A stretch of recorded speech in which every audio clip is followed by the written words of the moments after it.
To the latest on the indictment of New York City Mayor Eric Adams. In just a few short hours, Mayor Adams will make history as the first sitting mayor to face a judge on federal crimes. Adams is being charged with 5 counts. The unsealed indictment revealing charges including conspiracy to commit wire fraud, solicitation of a contribution by a foreign national, and bribery. If he is convicted of all charges, he could face up to 45 years in prison. We have live team coverage covering all the angles this morning. Natalie Duddridge is at Gracie Mansion, but we start with Christina Fan outside the courthouse. And Christina, what are you hearing about how this court appearance will go down? Well, Cindy, the mayor's arraignment is scheduled for noon today, but we are now learning that his attorney hopes to push his initial court appearance until next week. Either way, as you can see behind us, the scene is set for his arrival in front of the federal courthouse. There are rows and rows of barricades present here. Now, prosecutors allege that the mayor engaged in a years-long scheme, accepting gifts and money in exchange for political favors, and then lied to the public about it.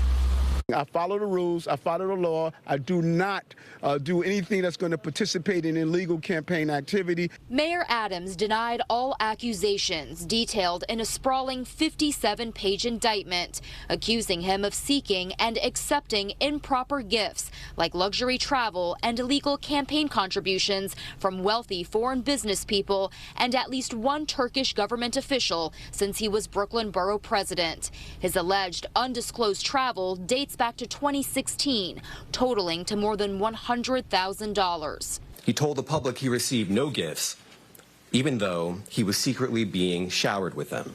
Prosecutors say illegal campaign contributions came via straw donors, people who contribute someone else's money to hide the illegal source. In return for the illicit benefits, Adams allegedly used his influence to pressure the FDNY to open a new high-rise housing Turkey's consulate in Manhattan, despite safety concerns. Laws that are designed to ensure that officials like him serve the people, not the highest bidder, not a foreign bidder, and certainly not a foreign power. The indictment also detailed how Adams and his staff allegedly tried hiding their criminal conduct, stating that the mayor's campaign fundraiser called Adams 5 times while the FBI was at her door with a search warrant. According to the indictment, she then spoke to FBI agents, but refused to say who paid for her 2021 travel to Turkey. And prosecutors say another different Adams staffer also agreed to speak with the FBI, but then excused herself to go use the bathroom where she allegedly deleted encrypted messaging applications she had used to communicate with the mayor. If found guilty on all 5 counts, Adams faces up to 45 years in prison. Reporting live from Lower Manhattan, Christina Fan, CBS News, New York. Christina, thank you. 6:05, and this morning some local leaders are calling on the mayor to step down, but the mayor says he's focused on running the city, and he does have supporters. Natalie Duddridge is live outside Gracie Mansion on the Upper East Side. Natalie, good morning. Good morning, Mary. Yes, some support from community members, but also mounting pressure for Mayor Adams to step aside. And we keep our eye right now on Gracie Mansion. A little bit of movement, some NYPD outside, but mainly quiet, although we expect to see at some point this morning Mayor Adams leave and make his way to court for his scheduled arraignment. I will continue to do the job for 8.3 million New Yorkers that I was elected to do. Mayor Eric Adams urged New Yorkers to keep an open mind as he spoke outside Gracie Mansion Wednesday, maintaining his innocence. I stand here today with my leaders and one of the best mayors ever. But many community members and city leaders have been vocal, calling for the mayor to step down. I ask the mayor to seriously and honestly consider whether full attention can be given to our deserving New Yorkers. I've called for him to step down, and I think that's what he should do if he truly cares about New Yorkers. What comes next for Adams remains uncertain as public pressure grows. Many are wondering if Governor Kathy Hochul will step in.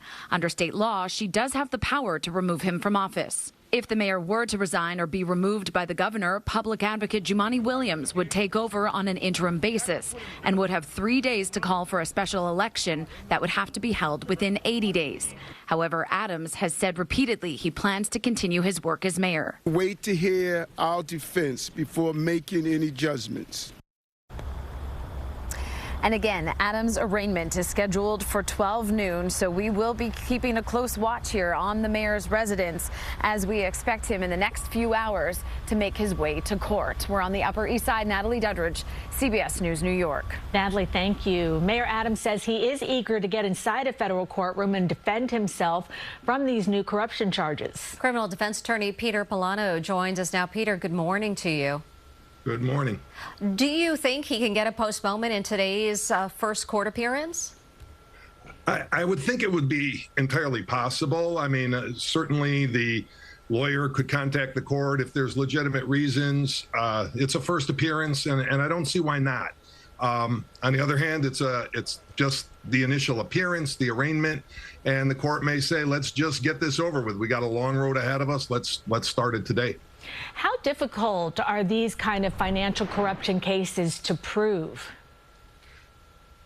Just listening and reading through the indictment, they are difficult to prove because we've got a lot of unknown sources right now, and a lot of things that we don't know. I assume the U.S. attorney does know that they have their case. It's a paper case, and those for prosecutors are easy.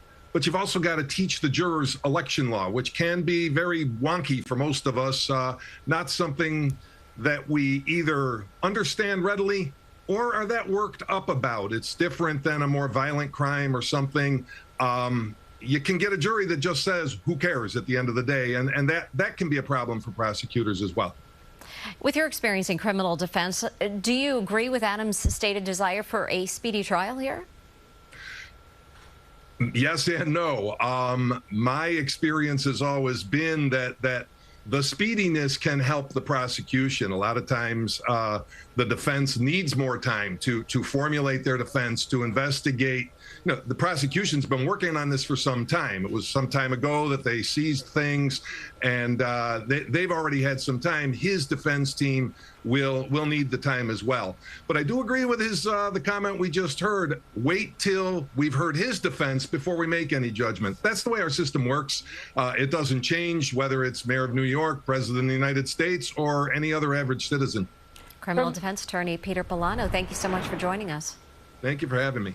And stay with us for continuing coverage on the mayor. Also, check out our website, cbsnewyork.com. We posted the entire indictment as well as a who's who of all the key players in the federal investigation.